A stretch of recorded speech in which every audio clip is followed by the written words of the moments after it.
Hey folks, welcome back to this edition of Ben's Bits. Last week we discussed a rather unique topic about why so many foreign investors were investing stateside. And the heart of that bit was speaking to interest rates between the countries and how the foreign exchange market had a hand in it as well.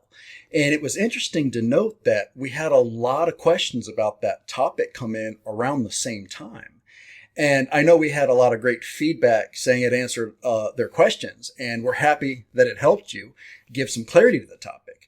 But this week we thought we'd cover a rising debate, if you will, and that's between investment objectives and risk. And we've covered this in various forms in these bits over the years, but we've had some very interesting data present itself in conversations with investors across the nation, especially in light of recent talks within the legislation being proposed and the fallout from the last year and a half or so. And the biggest issue is what we call really hijacking of terms, because phrases are continuing to become synonymous with others because people choose to let any expression or word mean what they choose it to mean. And it gets misconstrued and the definition becomes entirely different. All this does is bring on confusion between two parties because now the definition is compromised and open to interpretation rather than what the speaker intended for the message to be in the first place.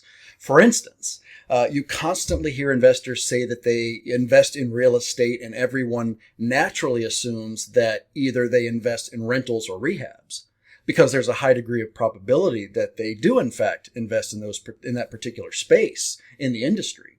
However, the term real estate encompasses far more than just those types of investments.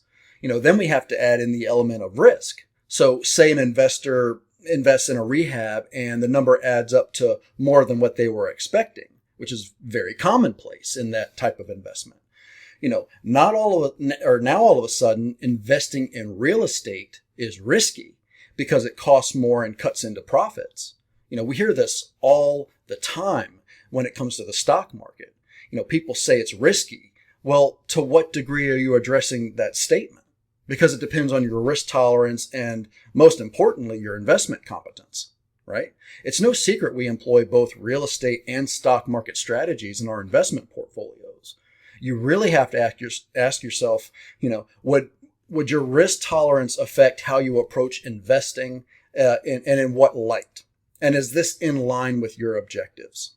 Right. Once you answer those two questions together, then you can kind of see it, because one risk tolerance for one person may be outside of the sphere of where they want to operate. So it really begs the question, what's your risk tolerance? And then what's your objective? And are they congruent with each other? So that's it for this edition of Ben's Bits. And as always, thanks for watching, and we'll see you next time.